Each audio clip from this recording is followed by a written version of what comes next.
Hi everyone, আমি Arpita's Glamour world YouTube চ্যানেলে তোমাদের সবাইকে ওয়েলকাম জানাই।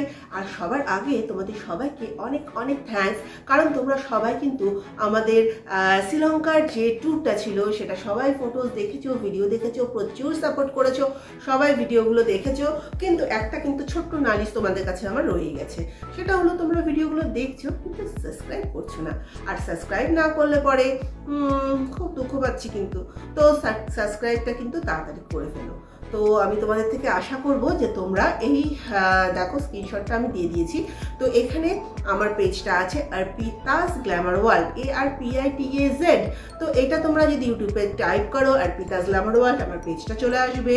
আফটার দ্যাট তোমরা ওখানে যাবে, সাবস্ক্রাইব বাটনে রেড কালারের সাবস্ক্রাইব বাটনটাকে অন করবে, তো ওটা সাবস্ক্রাইব হয়ে যাবে অ্যান্ড অল অপশনে গিয়ে অল করে দেবে। তো আমি কোনো ভিডিও যখন পোস্ট করব সবার আগে কিন্তু সেই নোটিফিকেশনটা তোমাদের কাছেই যাবে। সো দেরি না করে চ্যানেলটা কিন্তু সাবস্ক্রাইব করো, এটা আমার একটা ছোট্ট রিকোয়েস্ট, রাখবে তো তোমরা? সো বেশি কথা না বাড়িয়ে তোমাদের সাথে কিন্তু আমি আজকে যেটা নিয়ে কথা বলতে এসেছি সেটা বলে ফেলি, ঠিক আছে? ফার্স্ট হচ্ছে কোথাও ঘুরতে গেলে পরে, বিশেষ করে ইন্টারন্যাশনাল ট্যুর করতে গেলে পরে সবার প্রথম যেটা দরকার সেটা হচ্ছে পাসপোর্ট।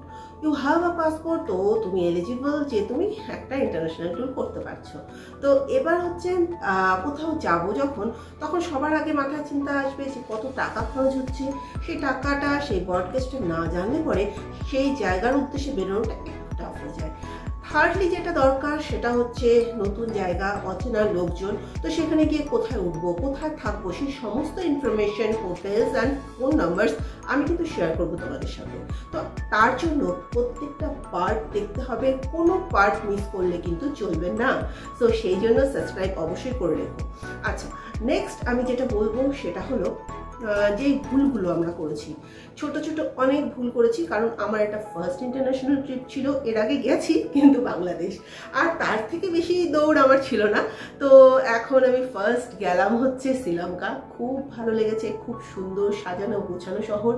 আর মানে সিনিক বিউটি কি বলবো, মানে অসাধারণ অসাধারণ। তুমি যেদিকে দেখবে, যেদিকে তাকাবে সেদিকেই সুন্দর আর সুন্দরের ছড়াছড়ি। এত সুন্দর প্রাকৃতিক সৌন্দর্য ওখানে, খুব ভালো লাগবে। তোমরাও কিন্তু ঘুরে আসতে পারো। এবার সরাসরি চলে আসছি ফ্লাইট টিকিটে। পাসপোর্ট ছোট বড় যেমন সবারই দরকার, সেরকম ফ্লাইট টিকিটও কিন্তু প্রত্যেকেরই লাগবে। অনেকেই আমাকে জানতে চেয়েছিলে যে আমাদের সাথে 2 ইয়ার্স আর 10 ইয়ার্সের দুটো বাচ্চা গেছিল, তো 2 ইয়ার্সের যে বেবি গেছিল তার টিকিট লাগবে কিনা।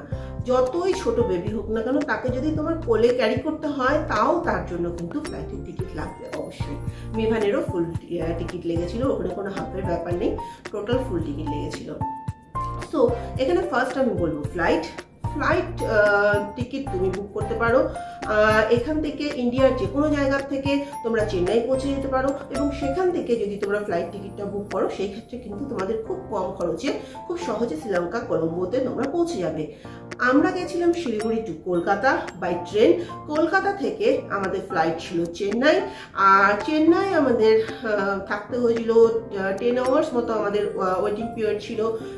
তারপর ওখান থেকে আমরা গেছিলাম কলম্বো।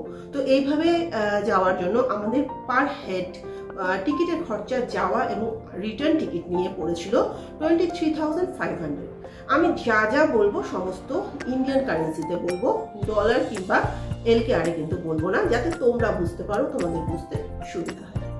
ফ্লাইট টিকিটের ব্যাপারটা তোমাদের বলে দিলাম। এবার আমি আসছি ডকুমেন্টে।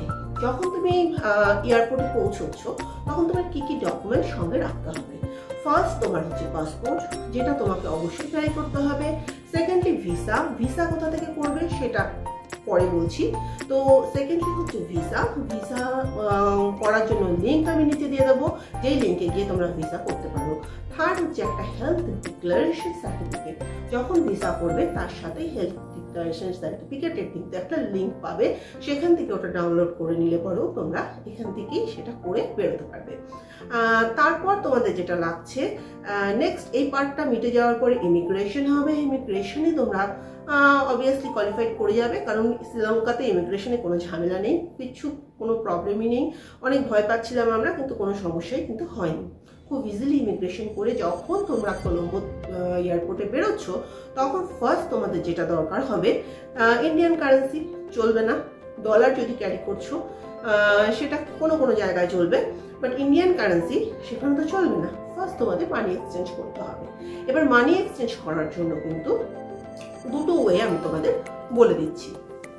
মানি এক্সচেঞ্জ করতে পারো এয়ারপোর্ট থেকে করতে পারো, এয়ারপোর্টের বাইরে থেকেও করতে পারো। এয়ারপোর্টের বাইরে গেলে পরে তোমার একটু খুঁজতে হবে, নতুন জায়গা, তুমি জানবে না কোথায় মানি এক্সচেঞ্জ হয়, সেই জন্য আমি সাজেস্ট করবো এয়ারপোর্ট থেকে মানি এক্সচেঞ্জ করে নাও। তো এয়ারপোর্ট থেকে মানি এক্সচেঞ্জ করলে তুমি ইন্ডিয়ান কারেন্সি নিয়ে যাচ্ছ, ইন্ডিয়ান কারেন্সিও তুমি ওখান থেকে এক্সচেঞ্জ করতে পারবে। আবার যদি তুমি ইন্ডিয়া থেকে ডলার ক্যারি করছো, তো ডলারও কিন্তু তুমি ওখানে এক্সচেঞ্জ করতে পারবে। তো এটা হয়ে গেল মানি এক্সচেঞ্জ। আর এখানে কত কি রেট আমরা পেয়েছিলাম সেটা আমি বলবো নেক্সট ভিডিওতে। আফটার দ্যাট তোমাদের করতে হবে সিম। এখান থেকে তোমরা যে সিমটা ইউজ করছো সেটা যখন তোমরা ক্যারি করছো, রোমিং করিয়ে নিয়ে যাচ্ছ, সেটা কিন্তু কস্টিংটা অনেকটা বেশি হয়ে যাচ্ছে। রোমিংটা ঠিক আছে, একটা নাম্বার তুমি রোমিং করিয়ে নিতেই পারো, তোমরা যে কোনো একটা নাম্বার রোমিং করিয়ে নিয়ে গেলে, কিন্তু সেখান থেকে তুমি যে কোনো ভিডিও, রিলস বা ইন্টারনেট খরচা করলে পরে প্রচুর চার্জেস কিন্তু তোমার ওখানে হয়ে যাবে। তো বেস্ট পলিসি এটাই যে ওখানে গিয়ে তোমরা একটা সিম নিও। তো সিমটা নেওয়ার জন্য সেই সিমের কাউন্টারও তুমি কিন্তু এয়ারপোর্টের মধ্যেই পেয়ে যাবে। তো সিম আমরা নিয়েছিলাম ডায়লগের নেটওয়ার্ক ওখানে ভীষণ ভালো। ডায়লগ এমন কোনো জায়গা নেই যেখানে গিয়ে আমরা নেটওয়ার্ক পাইনি, কাউকে কল করতে বা কোনো ভিডিও দেখতে বা কোনো প্রবলেম হয়েছে ইন্টারনেটের, কোনো প্রবলেম হয়নি। তো ডায়লগের সিমটা কিন্তু তোমরা ওখান থেকে নিয়ে নিতে পারো। আমি বলে দিচ্ছি সিমের কস্টিংটা, আমি বলে দিচ্ছি 500 রুপিস মোটামুটি। তুমি যদি ওখানে 500 to 700-এর মধ্যে যদি তুমি ওখানে খরচা করো, তাহলে তোমার 30 GB মতো ডাটা পেয়ে যাবে। লোকাল কারোর সাথে যদি কথা বলতে হয়, শ্রীলঙ্কার লোকাল ধরো তোমরা 2-3 জন গেছো, নিজেদের মধ্যে কথা বলার জন্য, কল করার জন্য ওর মধ্যে কিছু ব্যালেন্স থাকে। তো ওখানে অনেক রকমের স্কিম ছিল, তো 30 GB স্কিমটাই আমি নিয়েছিলাম। তো ওটা দিয়ে পুরো শ্রীলঙ্কা ঘুরেও আমার প্রচুর ডাটা বেঁচে গেছিল। কারেন্সি এক্সচেঞ্জ নিয়ে আমি যে কথাটা তোমাদের বলতে চাই সেটা হলো, আমরা যেটা করেছিলাম, আমি এখান থেকে ইন্ডিয়া থেকে ইন্ডিয়ান কারেন্সিকে ডলারে কনভার্ট করে নিয়ে গেছিলাম। তো ওখানে গিয়ে সেই ডলারটাকে আমি আবার শ্রীলঙ্কান মানিতে কনভার্ট করি। তো এই ক্ষেত্রে ব্যাপারটা এরকম হয় যে যখন আমি ইন্ডিয়ান কারেন্সিটাকে ডলারে ভাঙাচ্ছি, তখন কিন্তু এখানে একটা এক্সট্রা চার্জেস কিছু কেটে নিচ্ছে। তো যেই টাকাটা জেনুইনলি গুগল অনুযায়ী, রেট অনুযায়ী যেই টাকাটা পাওয়ার দরকার, সেটা কিন্তু আমরা পাচ্ছি না, একটা চার্জেস কিন্তু তার উপরে কাটা হচ্ছে। এবার যখন আবার সেই ডলারটাকে নিয়ে গিয়ে আমরা শ্রীলঙ্কান মানিতে কনভার্ট করছি, তখন কিন্তু আবার সেখানেও একটা কিছু চার্জেস কাটা হচ্ছে। তো আমার মনে হয়েছে যে ডাবল চার্জেসটা এখানে কাটা হয়ে যাচ্ছে। তো তখন মনে হচ্ছিল সেই মুহূর্তে দাঁড়িয়ে যে আমি ডলার ক্যারি না করে যদি আমি ইন্ডিয়ান কারেন্সি ক্যারি করতাম, ডিরেক্টলি এখানে এসে শ্রীলঙ্কান মানিতে কনভার্ট করতাম, তাহলে পরে হতো ব্যাপারটা একবারই আমার একটা অল্প কিছু চার্জেস লাগতো, শ্রীলঙ্কান মানিতে ওটা কনভার্ট হয়ে যেত। এটা হচ্ছে ফার্স্টলি তোমরা এইভাবে করতে পারো। আচ্ছা, দেন সেকেন্ড অপশন এটা, যদি তুমি ডেবিট কার্ড কিংবা ক্রেডিট কার্ড তুমি ক্যারি করছো, তাহলে ডিরেক্টলি তুমি কিন্তু এয়ারপোর্টে নেমে ওখান থেকে ডিরেক্টলি এটিএম থেকে টাকাটা তুলে নিতে পারো। সেই ক্ষেত্রেও তোমার 3%-4% মতো চার্জেস কাটবে। তুমি যদি একবারে টাকাটা তুলে নাও, তাহলে তোমার একটা চার্জেসের মধ্যেই কিন্তু ব্যাপারটা হয়ে যাচ্ছে। যখন তুমি ওখানে এটিএম থেকে টাকাটা তুলবে, তখন তোমার শ্রীলঙ্কান মানি বেরোবে। তো মানি চেঞ্জের কোনো রকম এখানে ঝামেলাই থাকছে না। তো এটাও তোমরা কিন্তু করতে পারো। যখন তুমি ইন্ডিয়া থেকে বাইরের কোনো কান্ট্রিতে ট্রাভেল করছো, তখন কিন্তু খুব জরুরি একটা ব্যাপার হচ্ছে ইন্স্যুরেন্স করে নাও। তো ইন্স্যুরেন্সে মোটামুটি তোমার 2000 মতো লেগেছিল আমাদের।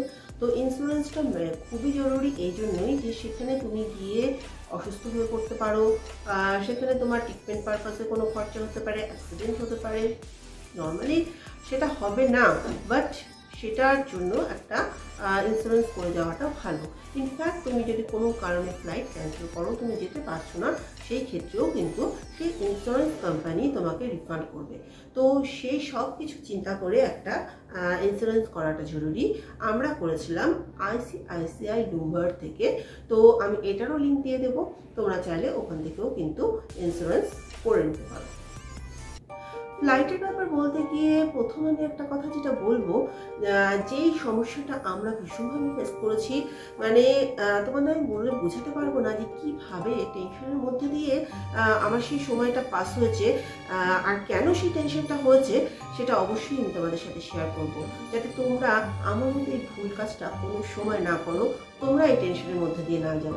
সেই সাংঘাতিক টেনশনের টাইমটা কাউকে বলে বোঝানো যায় না যে কি মানে কি হয় মনের ভিতরটা। তো আমি আসছি, আমি বলছি, সঙ্গে থাকো, সমস্ত পার্টগুলো কিন্তু দেখা যায়, আর তার মধ্যে কিন্তু সমস্ত তোমাদের কোয়ারিজগুলো থাকবে এবং আমার এই টেনশনের ব্যাপারটাও তোমাদের সাথে শেয়ার করবো।